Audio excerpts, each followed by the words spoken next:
Russian President Vladimir Putin ordering his country's nuclear deterrent forces to be on high alert, dramatically ratcheting up tensions as his military forces face stiff opposition inside Ukraine. We're now joined by Republican Senator from Iowa, member of the Senate Armed Services Committee, Joni Ernst. Senator, thanks for being here. Yes, thank you, Brett. How do you see it right now as we are day by day watching the Ukrainians push back against Russian forces?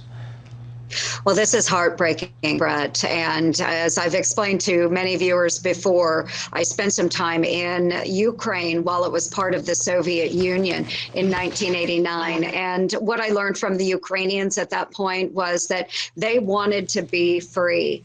That remains true today. Ukrainians want to be free.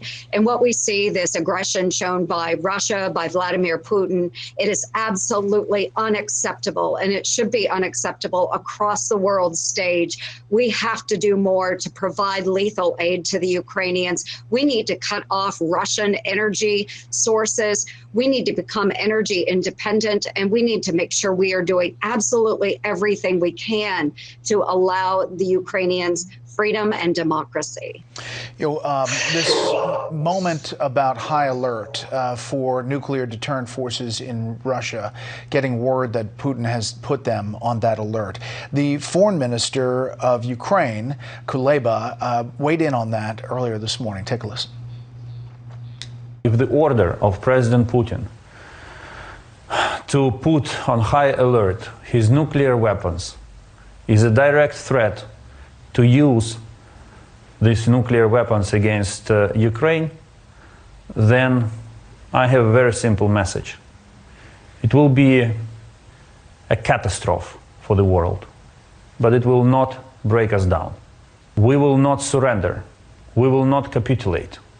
We will not give up a single inch of our territory.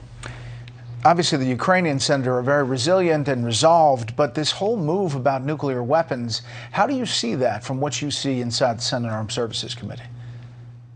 Well, this would be a catastrophe, and it would be the end of the Russian Federation.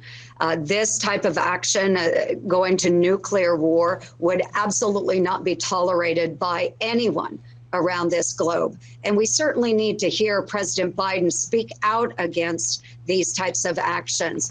Vladimir Putin has gone a step too far, making these types of threats. And we need our president to step up and be a leader, not a follower, but a leader, and decry these types of announcements by Vladimir Putin. Yeah. But again, this would truly be the end of the Russian Federation, as the rest of the world would step up and destroy him. There's been a lot of criticism from your side of the aisle, some on the Democratic side as well, that the administration was slow on sanctions when it comes to energy specifically. Jen Psaki was asked about U.S. production and how that factors in this morning. Take a listen. Oil leases. What this actually justifies, in President Biden's view, is the fact that we need to reduce our dependence on foreign oil, on oil in general, and we need to look at other ways of having energy in our country and others. So saying reduce dependence on foreign oil, but at the same time doing what the administration has done when it comes to energy. Well, Brett, this is really interesting because we have decreased American independence when it comes to our fuel sources, and instead become much more reliant upon Russia. And now we see the United States negotiating with Iran and offering to lift sanctions on Iran as we work through a new nuclear agreement with them. This is ludicrous. This president and the climate alarmists that are out there, they need to take that and move a different direction. We should be producing our own energy here in the United States of America, providing for American jobs, driving down energy prices right here at home, and not relying on our near-peer adversaries like Russia and Iran. What does this administration not understand? That energy security is national security.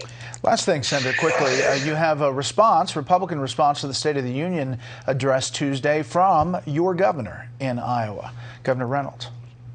Yes, and I am so proud of our governor and our wonderful state of Iowa. Kim Reynolds has been a true patriot and a leader through so many difficult challenges. She is striving to, of course, lower taxes for Iowans, make sure that our teachers and our students and our families have a path forward through COVID. She's done an admirable job there. She has opened our economy, and she was one of the first state leaders to do that during COVID-19. And I am just very thankful that she has the opportunity to highlight Iowa and push back on this disastrous Biden administration. Okay, Senator Joni Ernst from Iowa. Senator, thanks for the time. Thank you, Bret, so much. God bless Ukraine.